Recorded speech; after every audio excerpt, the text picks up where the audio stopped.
712, 724, 734, 721, 726, 731, 723, 733, 821, 631, and 622. That response for a residential structure fire. Dispatch 712. Dispatch 12. 721 is responding MPC. Hold on, please. Copy, units responding. Information is from CEC. Sounds like they may have an employee on scene reporting visible for smoke and flame. Pretty limited information. They had initially responded due to an outage. The homeowner is not reported to be on scene. And we've advised them.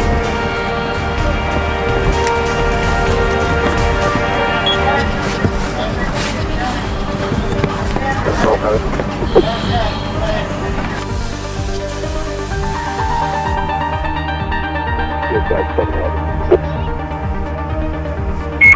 711.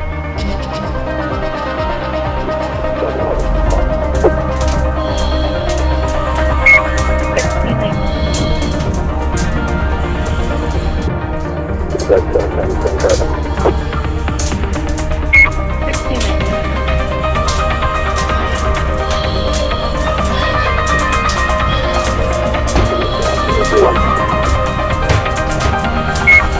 18.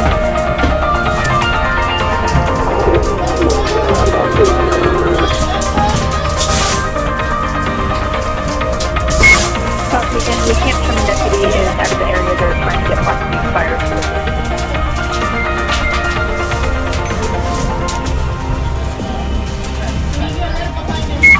And units responded. The only fire we have in this address is another structure fire in 2000.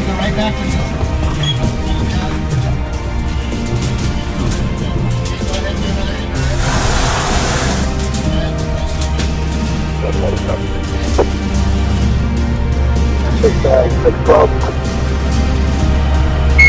612. 612. 623. Responding. 16.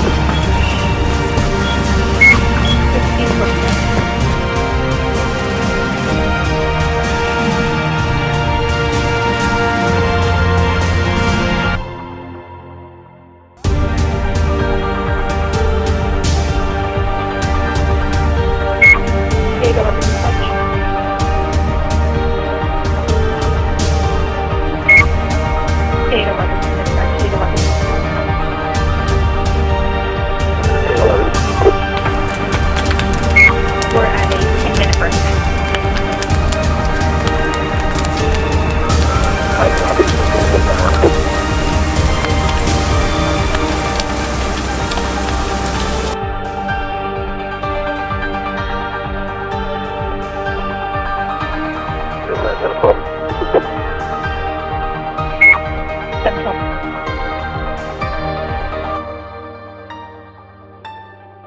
Can you cover 701 with an engine and medic move up from Bender Ribbon?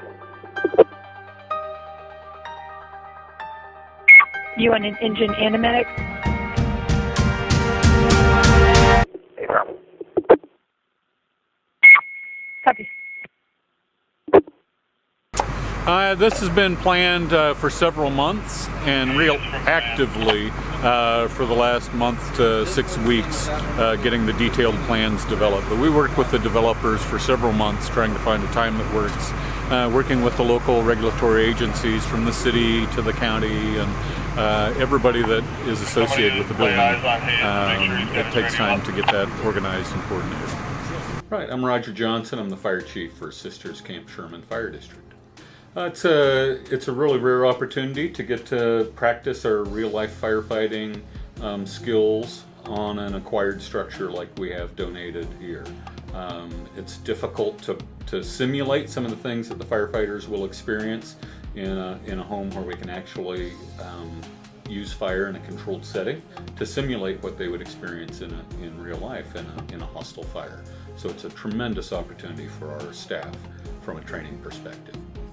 Well, it's hard to calculate the value in dollars. I mean, it's more in experience and how that would apply from safety and efficiency for the firefighters going forward. So it's really hard to quantify a dollar figure. I would say that it's invaluable experience because we have so fewer real structure fires as modern building codes are making homes safer.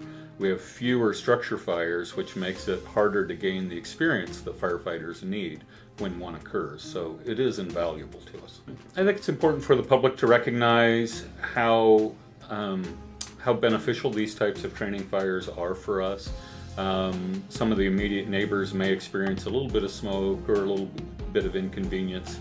We're going to have to block off a couple of the local streets to perform this training, but it is so valuable for our personnel and for our agency to be able to practice these types of fires. And we're also involving our local partners with Cloverdale Fire District and Black Butte Fire District. So the ability to work closely with our neighboring agencies and train together and use these real-life fire scenarios together is very valuable to us. My name is Tim Craig. I'm the Deputy Chief of Operations for the Sisters Camp Sherman Fire District.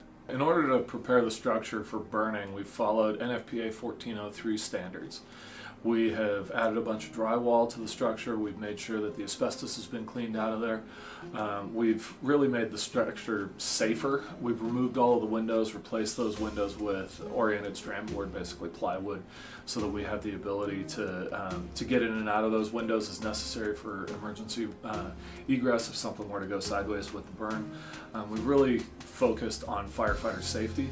But we've also focused on hardening the structure so that when we build our fires, we have more opportunity to burn multiple times within the same burn cell, and it gives us more training bang for our buck. We're anticipating somewhere in the neighborhood of 40 to 50 each day. Of those, about 25 are actually firefighters that will be going into the structure and working within the structure. The rest are support. So anytime we have one of these live fire burns, it takes a lot of extra support for personnel on the outside. And that includes incident commanders, but also our fire corps is a big part of this in providing rehabilitation support. And we use the term rehab as really a means to indicate what we're doing for our firefighters so that they're rehabilitated and ready to go back inside again. It's food, water, checking their vital signs, making sure they're healthy, replacing their used air cylinders and that sort of thing so that they're ready to go and fight some more fire.